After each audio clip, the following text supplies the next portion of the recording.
మన బిర్యానీ అయిపోయింది. ఇక తిందాం. టేస్ట్ అయితే ఎట్లున్నదో ఇప్పుడు మళ్ళీ చేసి చెప్తాం మీకు. రండి, వచ్చేయండి ఇక్కడికి.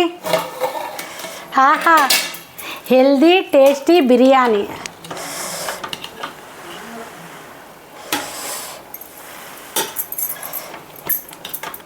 బిర్యానీ అయితే టేస్ట్ ఇవ్వాలి. నోట్లో నీళ్ళు ఊరుతాని పాప. కీరా, క్యారెట్, కీరా, ఒక్క చిన్న నిమ్మకాయ, 2 ఉల్లిగడ్డలు ఇట్లా పెట్టుకొని ఒక నిమ్మకాయ ఇట్లా పిండుకొని ఇప్పుడు టేస్టీగా పీసులు ఎట్లా ఉడికినాయి, పర్ఫెక్ట్గా ఉడికినాయి. నేను డైట్ ఉన్నా ఇంత ఫుడ్ పెట్టుకున్నా అనుకోకుండా. ఇది అమ్ములకు కూడా ఇద్దరికి ఫుడ్డు.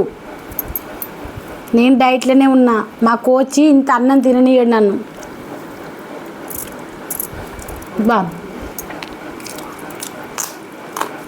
ఏం కావాలి, ఇంత మంచి బిర్యానీ ఉన్నాక ఇంకా డైట్ చేయమంటే ఎందుకు చేయం? ఖచ్చితంగా చేస్తాను నేనైతే. చూడు, చేసుకొని తినండి, ఎంజాయ్ చేయండి. నచ్చితే ఒక చిన్న లైక్ ఇవ్వండి.